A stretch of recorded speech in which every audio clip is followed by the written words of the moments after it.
नमस्ते बच्चों, my self Jaiswal sir. हम पढ़ रहे हैं class 9 science chapter work and energy.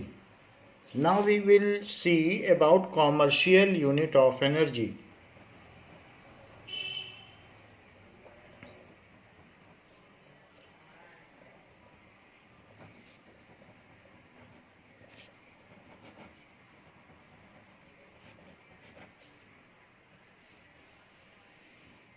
Now, commercial unit of energy. Whatever electrical appliance we use in our home, they consume electrical energy. So, whatever electrical appliance we use, like bulb हो सकता है, fan, heater, fridge, cooler, water cooler या desert cooler,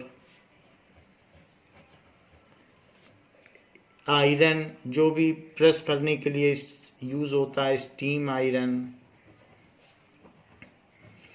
and several other air conditioners. So these are the TV. These all consume room heater. So there are lot of appliances we use. Even for charging our mobile phones, we use chargers. So they all consume electrical energy. All consume electrical energy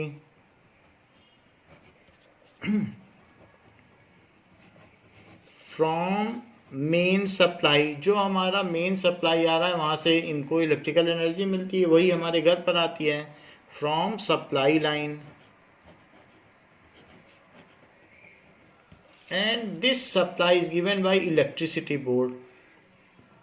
whatever energy we consume, it is to be paid in form of electricity bill. उसके लिए हम 1000, 2000 या 10,000 रुपये महीना देते हैं। So whatever electricity we use, जितनी भी हम यूज करते हैं, इज काउंटेड इन यूनिट्स। तो इलेक्ट्रिसिटी बोर्ड उसको यूनिट में काउंट करता है, उसकी यूनिट ही है। इज काउंटेड एज या मीजर्ड एज यूनिट्स। उसको यूनिट्स में बोला जाता है कि इतने यूनिट्स आपने बिजली खर्च की। And we pay for that as electricity bill. We pay for that as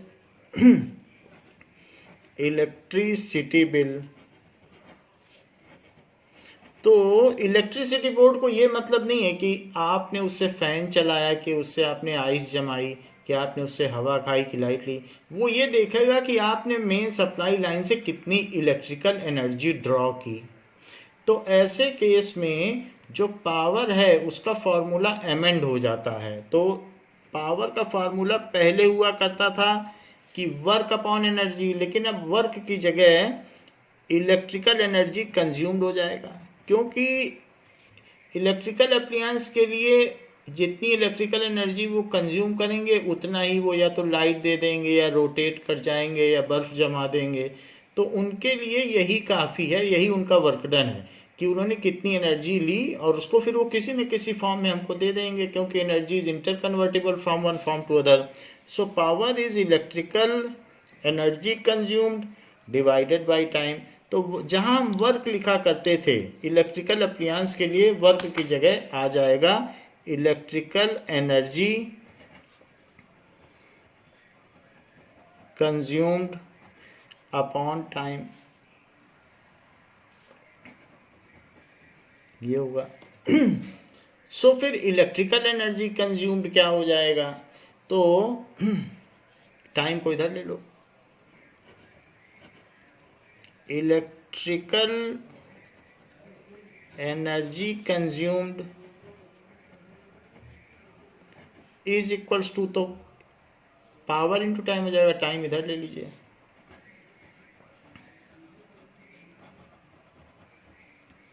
तो जितनी electrical energy, whatever electrical energy हम कंज्यूम करेंगे उसका पैसा देना पड़ेगा। पावर होता है वॉट, टाइम होता है second. So electrical energy consumed अगर हम चाहें तो वॉट सेकंड भी हो सकती है। फिर वॉट को भी हम जानते हैं कि जूल पर सेकंड कहा जाता है, और इनटू सेकंड। तो वॉट को तो हम जानते हैं जूल पर सेकंड होता है, उसी से तो वॉट बना है। तो अब सेकंड कट गया, तो चाहो तो इलेक्ट्रिकल एनर्जी कंज्यूम जूल में भी ले सकते हो, लेकिन जूल बहुत छोटी यूनिट है, क्योंकि हम जानते हैं कि सीढ़ी चढ़ने पर ही आपका 1200 जूल एनर्जी खर्च हो जाता है। तो अब इतने सारे ज़ीरोज़ लगाएगा अगर कैसा या जो भी इलेक्ट्रिसिटी बिल है, बोर्ड है, तो वो कोई मीनिंगलेस है।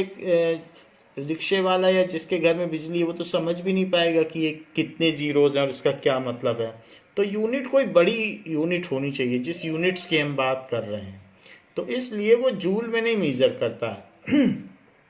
वो कैसे मेज़र करता है? So electrical energy consumed, power, if power is measured in kilowatt,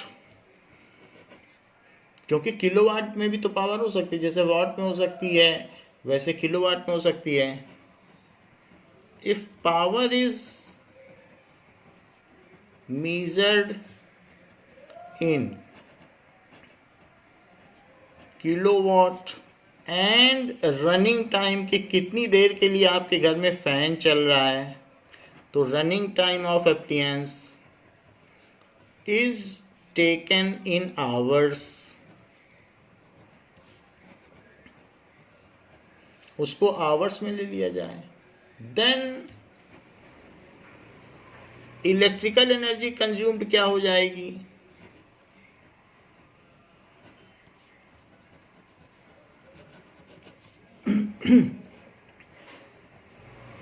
is equals to power into time.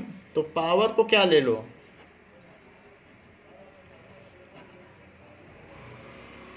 Power को ले लेना किलोवाट और इसको ले लेना आवर, क्योंकि टाइम पावर में लिया जाएगा। So its unit will be kilowatt hour. So electrical energy consumed is measured in kilowatt hour. Then unit of electrical energy, जितना हमने मेन सप्लाई लाइन से लिया है, जितना हमको पैसा देना है, वो कमर्शियल यूनिट ऑफ एनर्जी है, उसके लिए पैसा देना पड़ रहा है, इसलिए इसकी हेडिंग भी है कि कमर्शियल यूनिट। तो जब किसी भी चीज़ के लिए पैसा दोगे तो कमर्शियल हो जाती है। So unit of electrical energy consumed is kilowatt hour और यूनिट्स, इसी को इलेक्ट्रिसिटी बोर्ड यूनिट्स भी कहता है। इज किलोवाट आवर के स्मॉलर है और units. Now what is 1 kilowatt our? 1 kilowatt our, if an electrical appliance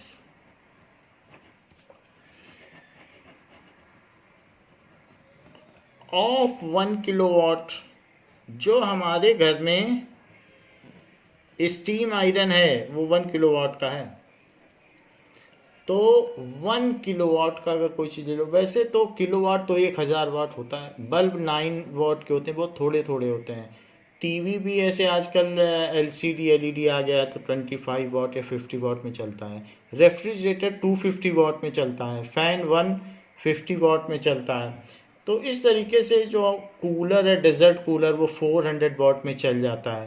तो अगर हम देखेंगे ओवन भी 500 वाट में चल जाता है। तो इस तरीके से सब अलग अलग सबका पावर है।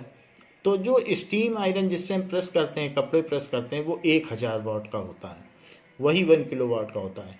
So if an electric appliance of 1 kilowatt, यानी स्टीम आयरन को अगर आप चलाओ 1 घंटे के लिए चलाओ, runs for 1 hour, then electrical energy consumed is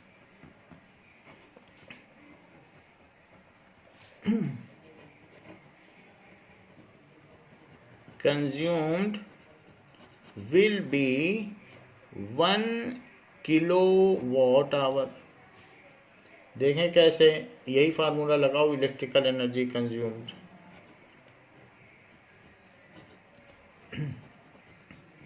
work की जगह इसको लिखा गया है पावर के फार्मूले में, consumed. It is equals to power into time. तो पावर कितनी ले ली आपने, उसकी पावर आपने ले ली 1 किलोवाट। एक स्टीम आयरन चलाया और कितनी देर के लिए चलाया, 1 आवर के लिए। तो मल्टीप्लाई करो तो 1 इंटू 1, तो 1 किलोवाट आवर। या इसे कह सकते हैं 1 यूनिट्स। यूनिट्स उसका नाम है, 1 यूनिट्स आपने खर्च कर दी। या 1 यूनिट भी बोल सकते हो, सिंगल है तो 1 यूनिट कह दो। तो 1 यूनिट अगर आपने बिजली चलाई, एक स्टीम आयरन को 1 घंटा चला लिया, तो आपको 8 रुपीज़ 50 पैसे देने पड़ेंगे। जो यहाँ का इलेक्ट्रिसिटी बोर्ड है, जोधपुर इलेक्ट्रिसिटी बोर्ड या कहीं का भी हो, तो इतना पैसा आपको देना पड़ेगा। तो ये यहाँ का रेट है कि पर यूनिट आपको इतना देना पड़ेगा।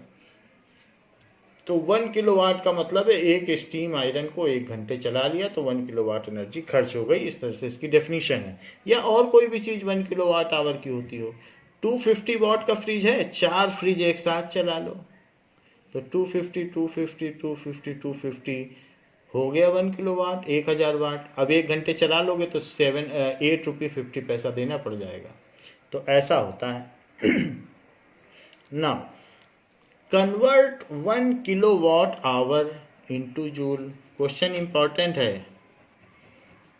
Convert 1 kilowatt hour into joule, यानी कितने जूल का आपको 8 रुपये 50 पैसा देना पड़ा। ये तो मैंने बता दिया कि 1 यूनिट चलाओगे तो 8 रुपये 50 पैसे देने पड़ेंगे। तो कितने जूल होते हैं, ये भी तो एनर्जी ही है, इलेक्ट्रिकल एनर्जी। तो इसको जूल में भी बदला जा सकता होगा, क्योंकि कोई भी एनर्जी जूल में लिखी जा सकती है। So 1 kilowatt hour is equals to 1 kilowatt into 1 hour. जैसे कि यहाँ देखो 1 किलोवाट आवर का मतलब 1 किलोवाट इंटू 1 आवर। 1 किलोवाट क्या होता है, 1000 वाट। 1 आवर क्या होता है, 3600 सेकेंड। अच्छा, 1000 वाट को क्या कहते हो, जूल पर सेकेंड। तो 3600 सेकेंड, सेकेंड से सेकेंड कट गया, सब कुछ जूल बन गया। तो 3600 और 30 और इतने जूल। अगर हम यहाँ पर डेसिमल लगा दें 6 डिजिट पहले, तो यहाँ 10 टू द पावर 6 हो जाएगा, इतने जूल। तो 1 किलोवाट आवर में इतने जूल होते हैं। 1 किलोवाट आवर में इतने जूल होते हैं, या बोल सकते हो कि 1 यूनिट में इतने जूल होते हैं, क्योंकि ये 1 यूनिट भी है। इसी का आपको 8 रुपये 50 पैसा देना पड़ता है। Now example 11.9. So 1 unit is the commercial unit of electricity consumed. Example 11.9. An electric bulb of 60 watt is used for 6 hours per day. Calculate the units of energy consumed in 1 day by the bulb. तो एक दिन में कितनी unit को consume करेगा। सो उसकी power क्या बताई गई। Now power is 60 watt. उसका रनिंग टाइम क्या है,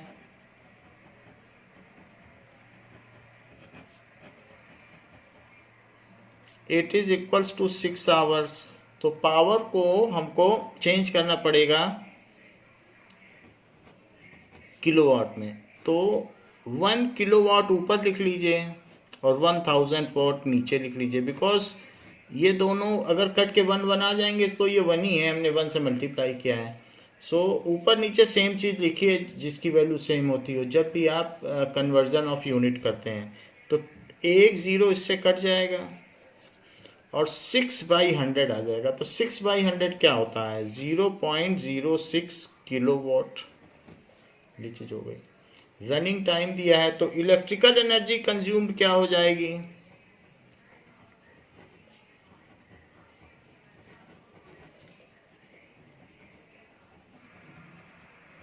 it is equals to power into time. So power is 0.06 kilowatt, यहां से किलोवाट आ गया, and time is 6 our.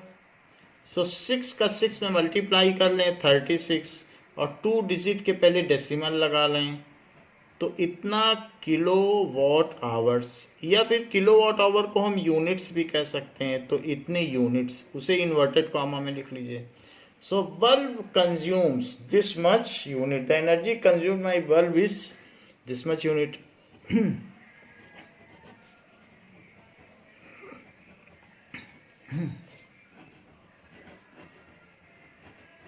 bulb is 0.36 units, ऐसा है।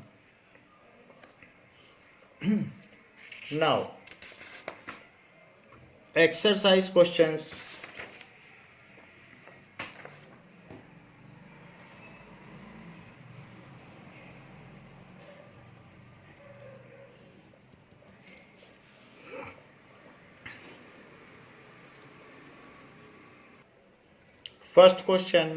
First question says that tell whether in which case the work is done and reason out for that. Suma is swimming in a pool, तो इसका first है Suma is swimming in a pool, तो उसमें पूछा गया है कि work done हो रहा है कि नहीं हो रहा है। That is the question. कि Suma is swimming in a pond, donkey is carrying a load on its back, a windmill is lifting water, a green plant is carrying out photosynthesis, and an engine is pulling a train, food grains are getting dried in the sun, a sailboat is moving due to wind energy। तो इन सभी cases में आपको ये बताना है कि किस में काम हो रहा है और किस में नहीं हो रहा है। तो पहले केस में अगर Suma is swimming, तो क्या वो काम कर रही है? तो Suma is doing work, pond में अगर चल रही है तो डूइंग वर्क। क्यों डूइंग वर्क है? Because Suma is applying muscular energy and she is getting displaced in the direction in which she is applying muscular energy। जिस डायरेक्शन में फोर्स अप्लाई कर रही है उस डायरेक्शन में वो स्विम भी कर रही है। as she is applying muscular force, अगर फोर्स अप्लाई किया जाए, muscular force, and getting displaced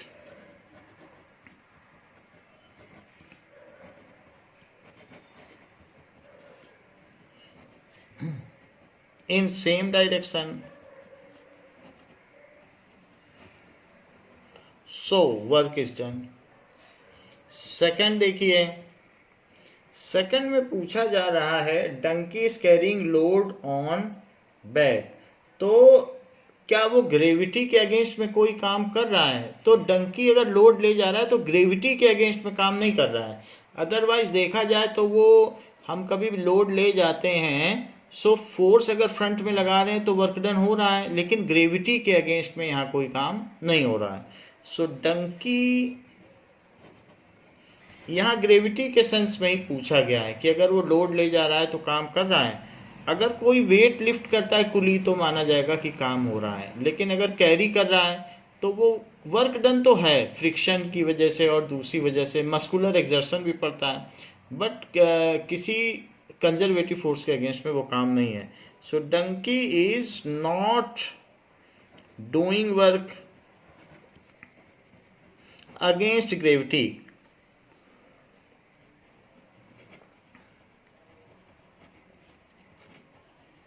क्योंकि ग्रेविटी डाउनवर्ड है, तो हम फोर्स अपवर्ड लगाएंगे और शिफ्टिंग इधर हो रही है, तो डंकी ने किसी भी चीज को ऊपर उठा रखा है, तो डंकी ने जो मस्कुलर फोर्स लगाया है, तो डंकी ने किसी भी चीज को उठाने के लिए मस्कुलर फोर्स लगाया है. So that muscular force is like इस तरीके से. तो अगर देखा जाए तो मस्कुलर फोर्स वो अपवर्ड लगा रहा है, और क्योंकि वेट नीचे है तो उसे अपवर्ड फोर्स लगाना है, और चल इधर रहा है. तो अगर कभी भी फोर्स और डिस्प्लेसमेंट परपेंडिकुलर हो तो वर्क डन नहीं होता है. As displacement is perpendicular to the applied force, weight नीचे लग रहा है. एज displacement is perpendicular to applied force, इसलिए यहां पर हम कह सकते हैं कि कोई काम नहीं हो रहा. अब देखें, क्योंकि डिस्प्लेसमेंट उसी डायरेक्शन में होना चाहिए तो ही वर्क माना जाता है. Third is a wind mill is lifting water from well. तो विंड मिल चल रही है और उससे पानी चल रहा है. पवन चक्की होती है, हवा से चलती है और पानी उठाती है. इस तरीके की होती है विंड मिल. तो उसमें बहुत बड़े बड़े पंखे लगे रहते हैं और छोटी छोटी बकेट लगी रहती हैं ऐसे. तो ये चलती है और चलने की वजह से ये रोटेट करती है. तो ये जो रोटेशन होता है, सो यहाँ ये बकेट इसमें बंधी रहती हैं. So there are a number of buckets tied on it and this is water. तो ये जब रोटेट करेगी तो वाटर उठाएगी और इन सब में वाटर भरा रहेगा. और फिर ये वाटर क्या होगा कि यहाँ पर कोई जब ये इधर आएगी तो यहाँ फील्ड है, तो ये वाटर इसमें गिरा देगी. तो वो it is lifting water and ultimately it is going to field. तो ये रोटेट कर रही है हवा से और इस पानी उठा के इधर दे रही है. सो ग्रेविटी के अगेंस्ट में ही पानी उठा रही है. Wind mill is doing work. तो इसमें कहा गया wind mill is lifting water. तो थर्ड केस में wind mill is doing work as it is lifting water against gravity. ऊपर उठा रही है.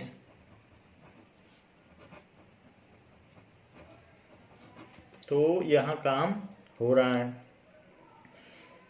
Next is fourth.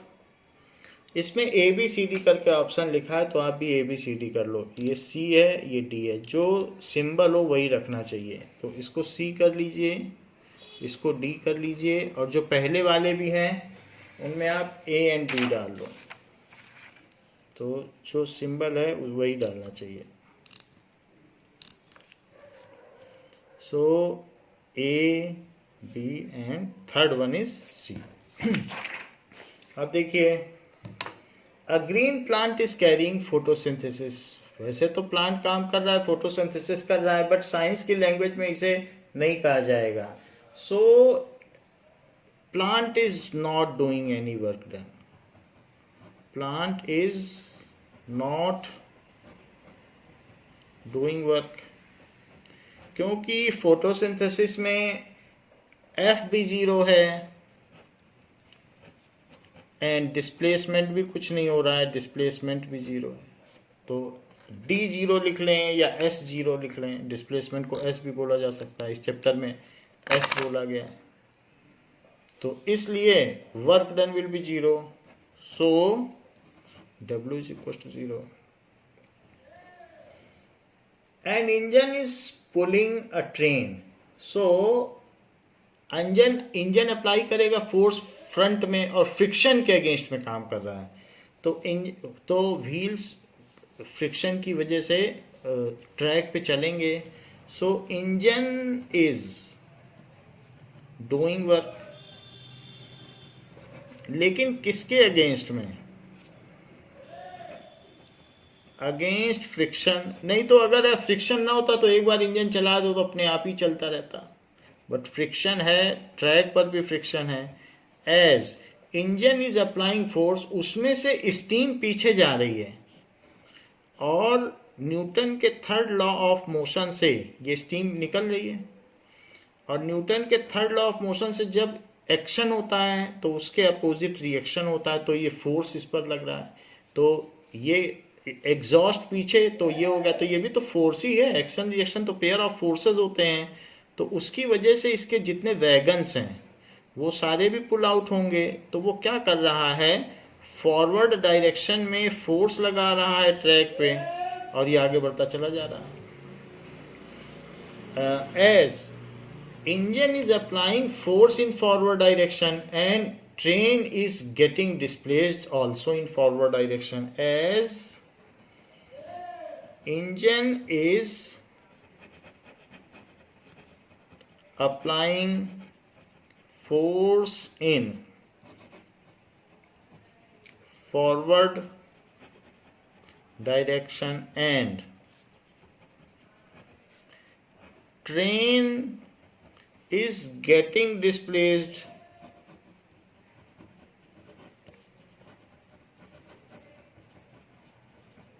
in forward direction, इसलिए काम हो रहा है। Next is food grains are getting dried in sun, अगर अनाज सूख रहा है हवा में, धूप में, तो क्या काम हो रहा है। So no work is done,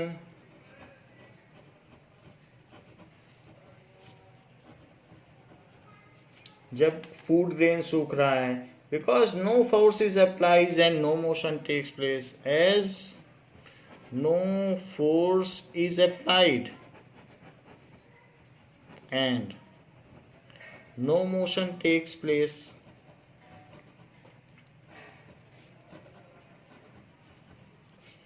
तो इसलिए कोई काम नहीं हो रहा है।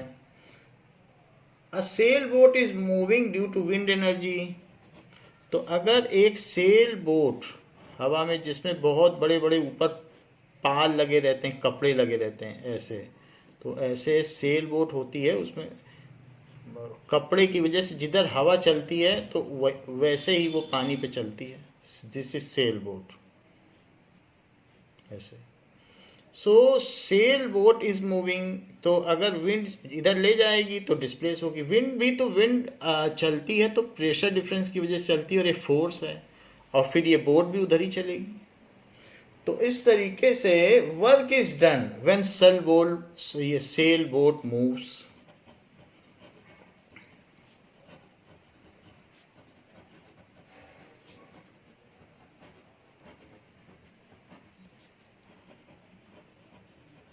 Moves. This is because wind is applying force and causes sailboat to move in same direction, as wind is applying force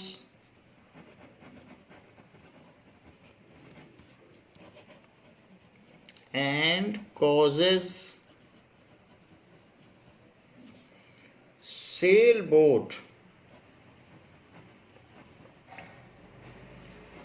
to move in same direction, तो इसलिए वर्क डन हो रहा है।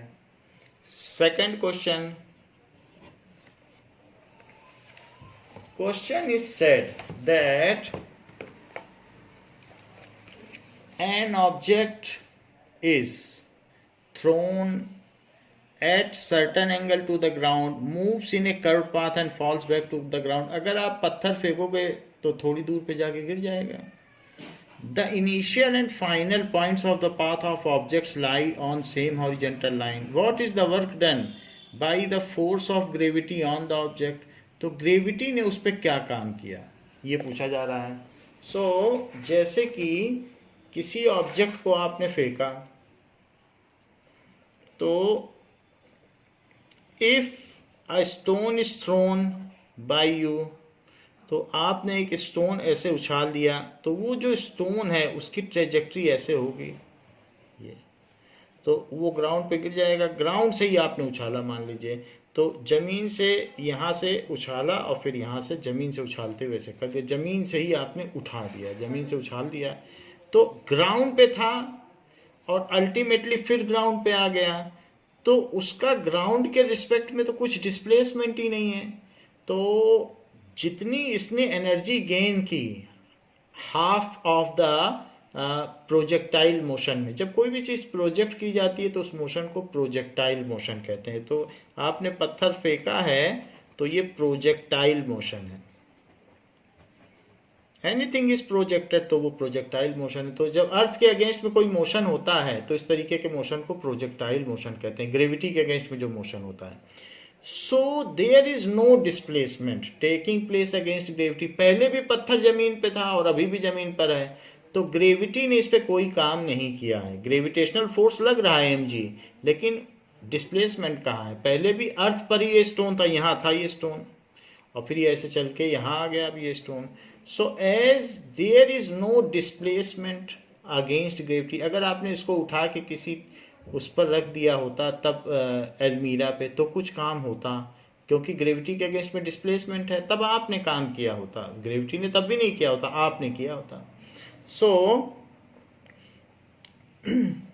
जैसे as there is no displacement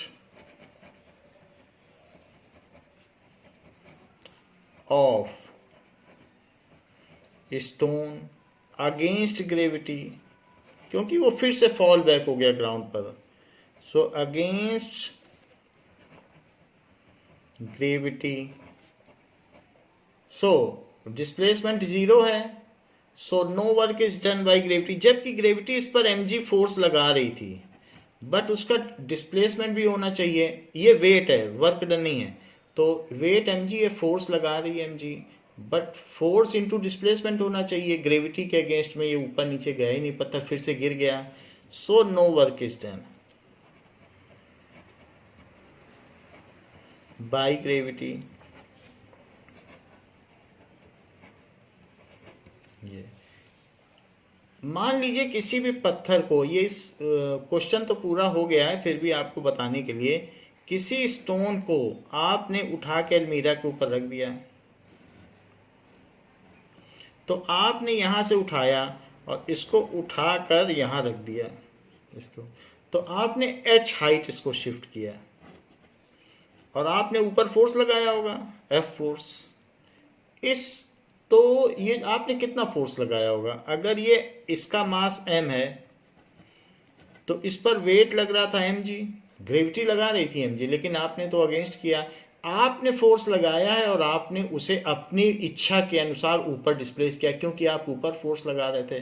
so इस case में work done by us जो हमने किया, it is equal to force into displacement. तो फोर्स हमने mg लगाया और डिस्प्लेसमेंट h हुआ, तो ये हमारा काम है mgh। लेकिन ग्रेविटी ने कितना काम किया? मान लो आपको नहीं, हम तो ये जानना चाहते हैं ग्रेविटी ने कितना किया। So work done by gravity,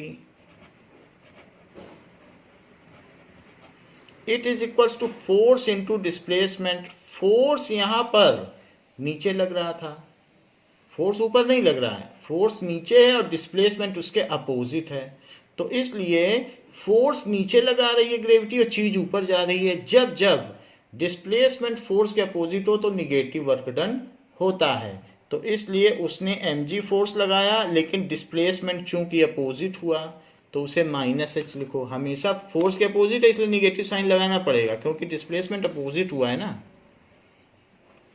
तो इसलिए यहां वर्क डन -mgh हुआ। सो जब भी चीज अगर ग्रेविटी के अगेंस्ट डिस्प्लेस हुई है तो यहां पर ऐसा हो गया। मान लो कोई पत्थर ऊपर से नीचे गिरता, तब ग्रेविटी काम करती, क्योंकि ग्रेविटी फोर्स नीचे लगा रही है और चीज भी नीचे आ रही है, तो ऊपर से नीचे गिरने में ग्रेविटी का काम होता है और नीचे से ऊपर आने में ग्रेविटी निगेटिव वर्क डन करती है। तो ये चीज है, क्योंकि जिधर फोर्स है, ग्रेविटी का फोर्स नीचे है, चीज अगर नीचे आएगी तो ग्रेविटेशनल वर्क डन पॉजिटिव होगा, और ऊपर ले जाओगे तो देखो निगेटिव हो गया। नाउ ये तो सेकंड क्वेश्चन हो गया कि अगर कोई चीज प्रोजेक्ट की जाए तो क्या वर्क डन होगा।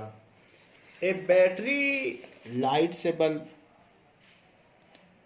Describe the energy changes during this process. तो क्या क्या उसमें एनर्जी चेंजेस हो रहे होंगे। नाउ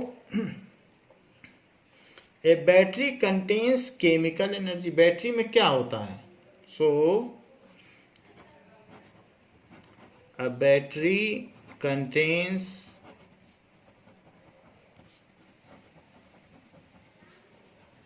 केमिकल एनर्जी, तो वो क्या होगी, it is converting into electrical energy when charges flow through wire, it get converted. एक बैटरी लो और उस बैटरी से बल्ब जलाओ तो बल्ब ऐसे नहीं जलेगा, इसको किसी न वायर से आप बल्ब में कनेक्ट करोगे तो बल्ब जलेगा। तो ये बल्ब है, तो बल्ब कब जल रहा है, ये प्लस एंड है ये माइनस, जब इसमें से करंट फ्लो करेगी। तो इसके अंदर कुछ ना कुछ बैटरी के अंदर जिंक के इलेक्ट्रोड होंगे या और कार्बन के इलेक्ट्रोड होते हैं। दो चीज़ें होती हैं, एक यहाँ जिंक होता है और दूसरा कार्बन होता है। तो ये कार्बन हो गया और ये प्लेट जिंक की है। तो इस तरीके से होता है। ए बैटरी कंटेन्स, इसमें ये केमिकल एनर्जी है, it get converted into electrical energy.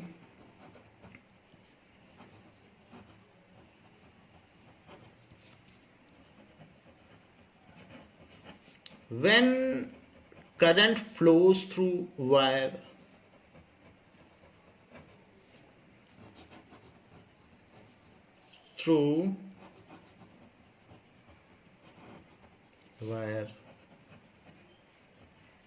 and when bulb glows, this electrical energy is getting converted into light energy. When bulb glows, जब वो जलेगा bulb,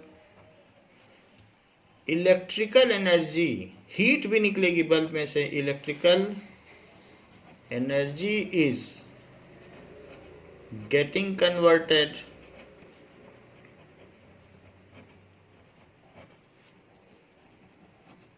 into light and heat energy. इस तरीके से light and heat energy में convert हो जाएगा। सो यहाँ क्या क्या काम हो रहा है, chemical energy is getting converted into electrical energy and electrical energy is getting converted into light and heat energy। इस तरीके से इसका कन्वर्जन हो रहा है। Now next is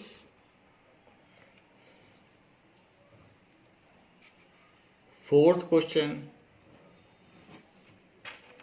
so what is fourth question.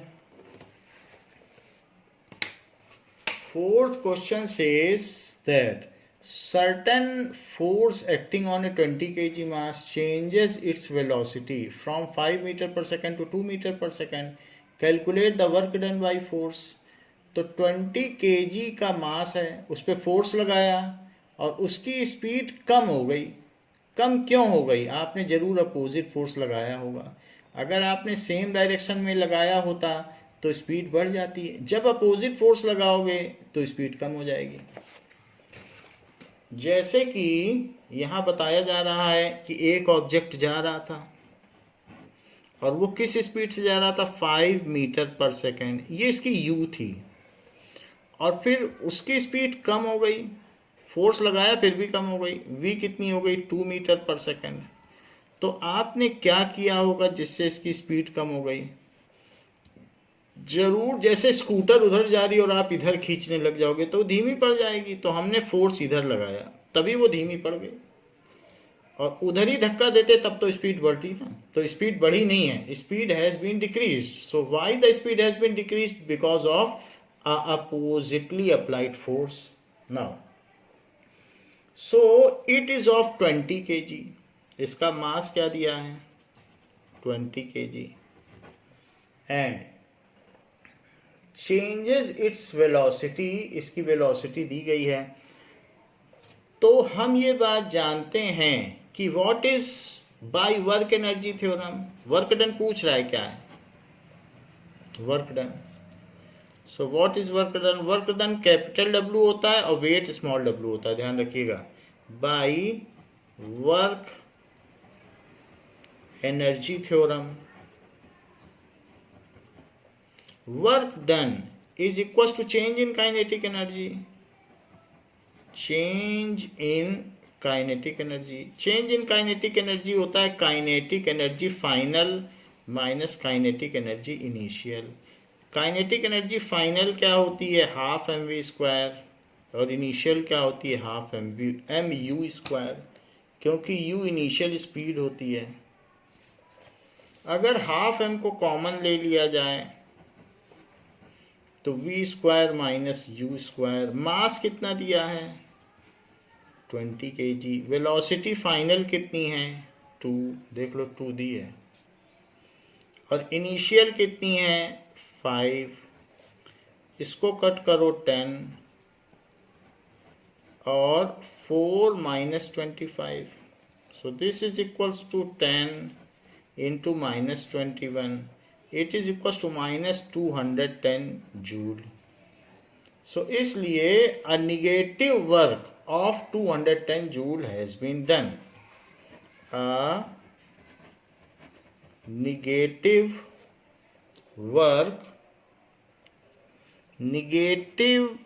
work of 210 joule has been done. इतना work done किया गया।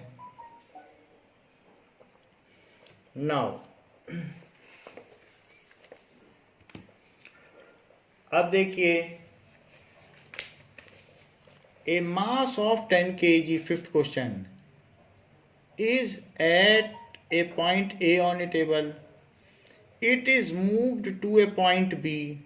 If the line joining A and B is horizontal, what is the work done on the object by gravitational force? Explain your answer. तो question में क्या कहा गया है कि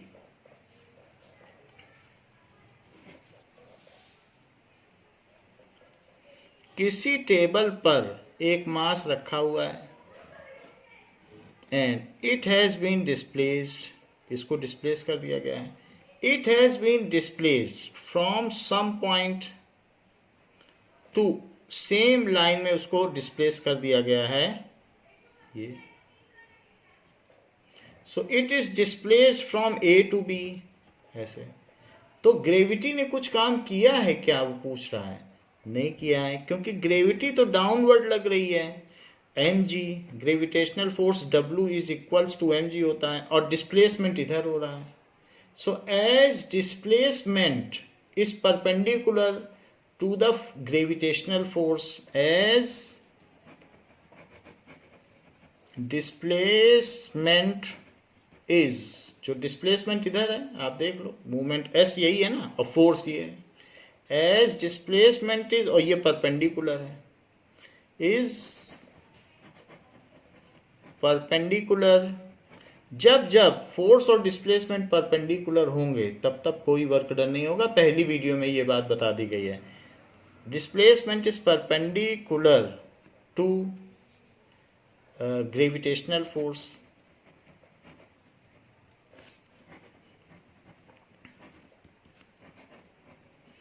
So no work is done by gravity. So no work is done by gravity. इसलिए gravity ने कोई काम नहीं किया है। नाउ 6th क्वेश्चन देखिए। The potential energy of freely falling object decreases. जैसे जैसे कोई भी चीज नीचे आती है, तो 6th क्वेश्चन देखो, सिक्स क्वेश्चन में क्या कह रहा है, तो उसकी पोटेंशियल एनर्जी कम होगी, क्योंकि जो चीज़ जितनी ऊपर रहेगी उतनी ज़्यादा पोटेंशियल एनर्जी रहेगी। पोटेंशियल एनर्जी का फार्मूला होता है mgh। तो हाइट ज़्यादा होगी, h ज़्यादा होगा तो पोटेंशियल एनर्जी ज़्यादा होगी। जैसे जैसे कोई चीज़ गिरती है तो उसकी पोटेंशियल एनर्जी कम हो जाती है। So does this violate the law of conservation of energy? तो क्या हम ये कह सकते हैं कि उसमें एनर्जी कम हो रही है? तो law of conservation of energy कहती है कि एनर्जी न तो क्रिएट की जा सकती है न डिस्ट्रॉय की जा सकती है, तो फिर वो पोटेंशियल एनर्जी उसकी कम क्यों हो रही है, क्वेश्चन में पूछा जा रहा है। तो क्या इससे law of conservation of energy का वायलेशन हो रहा है?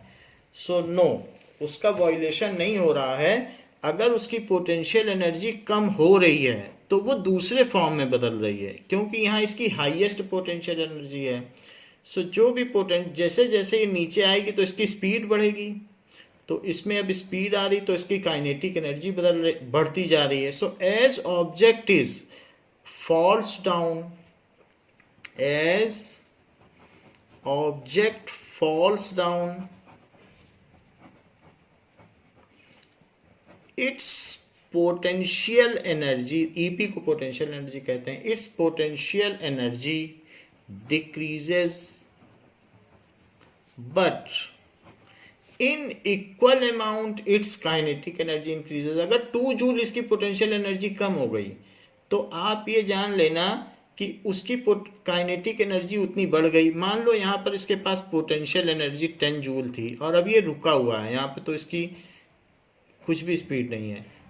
तो अगर ये यहाँ आ गई और इसकी पोटेंशियल एनर्जी अभी 8 जूल हो गई, तो इसके पास, इसका मतलब क्या हुआ? क्या law of conservation of energy का वायलेशन हो गया? क्या एनर्जी डिस्ट्रॉय हो गई? नहीं, डिस्ट्रॉय नहीं हुई है, वो अब काइनेटिक एनर्जी में बदल गई है, इक्वल अमाउंट 2 जूल काइनेटिक, क्योंकि अब स्पीड आ गई ना इसके पास। But it's potential energy decreases but an equal amount of kinetic energy is developed in that body, but an equal amount of increase in ek takes place। Kinetic energy में equal change आ जाएगा, increase हो जाएगा, वहां decrease है यहाँ increase है, takes place. So it is not the violation of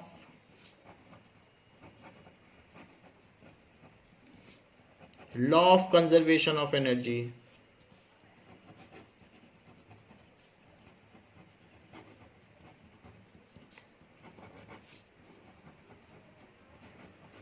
As total energy of the system remains constant, यहाँ total करो वो भी 10 है वहां भी 10 है, as total energy of the system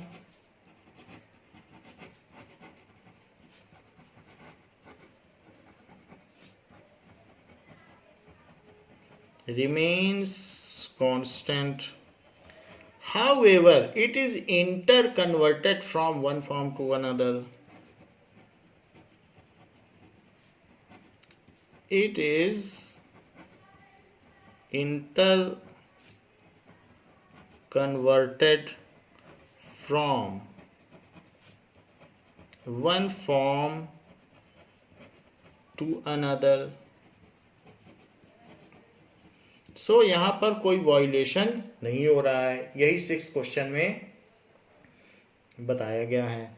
now 7th question, what are the various transformation of energy takes place when you ride a bicycle?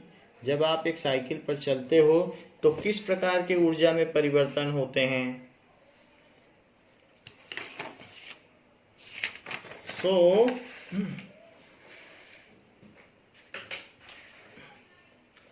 when we ride a bicycle तो क्या होता होगा?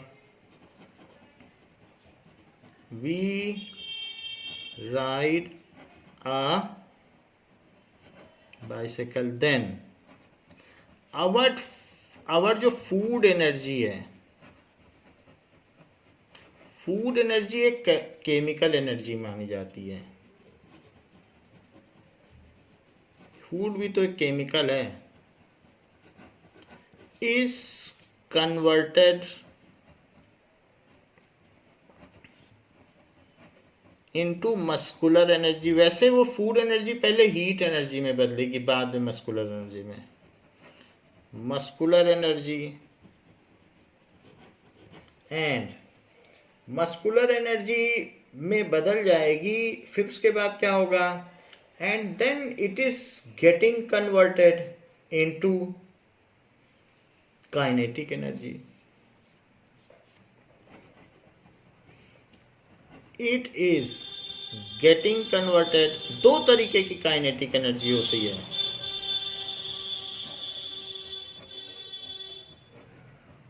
जैसे साइकिल आगे बढ़ रही है तो वो ट्रांसलेशनल काइनेटिक एनर्जी होती है, और व्हील रोटेट कर रही है तो व्हील का जो रोटेशन है वो रोटेशनल काइनेटिक एनर्जी। दोनों में मोशन है, कोई चीज मूव करेगी तो काइनेटिक एनर्जी है। तो अगर मान लीजिए ये अगर आप you are riding a bicycle, तो आपके बाइसिकल चलाने से क्या होगा, so that means some transformation is taking place. So now whatever transformation takes place while riding the bicycle, तो यहाँ पर ये दिखाया गया है कि एक तो इसमें आगे बढ़ने पर ये व्हील आगे बढ़ेगा, ऐसे रोटेट करेगा, तो ये रोटेशनल काइनेटिक एनर्जी, और साइकिल भी आगे बढ़ेगी। सो it is getting converted into translational kinetic energy. जो ये आगे बढ़ रही है ट्रांसलेशनल काइनेटिक एनर्जी, जो रोटेट कर रही है वो रोटेशनल काइनेटिक एनर्जी है।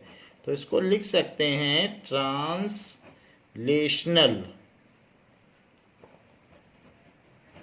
Kinetic energy. और ये जो रोटेट हो रही है वो कौन सी है, rotational kinetic energy. So it is getting converted into translational and rotational kinetic energy.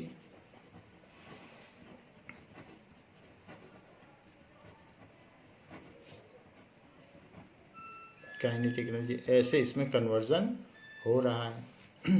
पहले फूड एनर्जी, फिर मस्कुलर एनर्जी, और इन सब में ये चीज चेंज होती जा रही है। तो बच्चों इस क्लास के लिए इतना ही। इसके एक्सरसाइज के आगे के क्वेश्चंस हम नेक्स्ट क्लास में करेंगे। थैंक यू बच्चों।